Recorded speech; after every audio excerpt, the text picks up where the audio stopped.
Hello बच्चों, let's read the question first. The question states connecting link between glycolysis and TCA cycle is.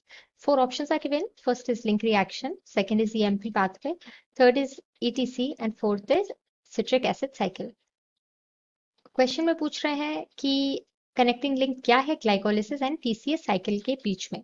तो इस question को answer करने के लिए हम की कॉन्सेप्ट देखेंगे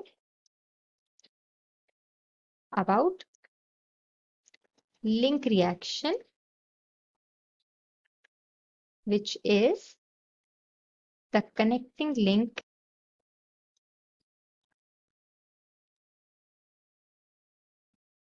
between glycolysis and TCA cycle. तो लिंक रिएक्शन में बेसिकली क्या होता है कि जो फाइनल प्रोडक्ट ऑफ ग्लाइकोलिसिस होता है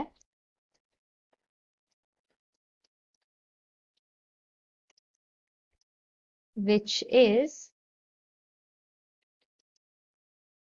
pyruvate that gets converted into acetyl CoA, which would be the first product or first substrate in TCA cycle. ये जो कन्वर्शन है पायरुवेट का एसिटाइल कोए में, इसी को कहते हैं लिंक रिएक्शन, और यही जो होती है वो कनेक्शन होती है ग्लाइकोलिसिस एंड टीसीएस साइकिल में। यहाँ पर एक कॉम्प्लेक्स है विच इज पायरुवेट डिहाइड्रोजनेज,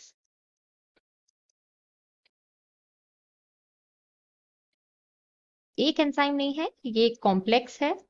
तो पायरुवेट डिहाइड्रोजनेज कॉम्प्लेक्स जो होता है वो पायरुवेट को एसिटाइल कोए में कन्वर्ट कर देता है और एक मॉलिक्यूल निकल जाता है CO2 का। लेकिन क्योंकि दो मॉलिक्यूल होते हैं पायरुवेट के, इसीलिए दो मॉलिक्यूल निकलते हैं CO2 के और दो ही एसिटाइल कोए बनते हैं। तो ये हो गया अबाउट द लिंक रिएक्शन। अब हम क्वेश्चन में सही आंसर टिक करते हैं, जो कि हमें फर्स्ट ऑप्शन में मिल रहा है link reaction, that will be the correct answer. Second option में EMP पाथवे कह रहे हैं, तो EMP pathway is basically glycolysis, तो ये तो आंसर करेक्ट होगा ही नहीं।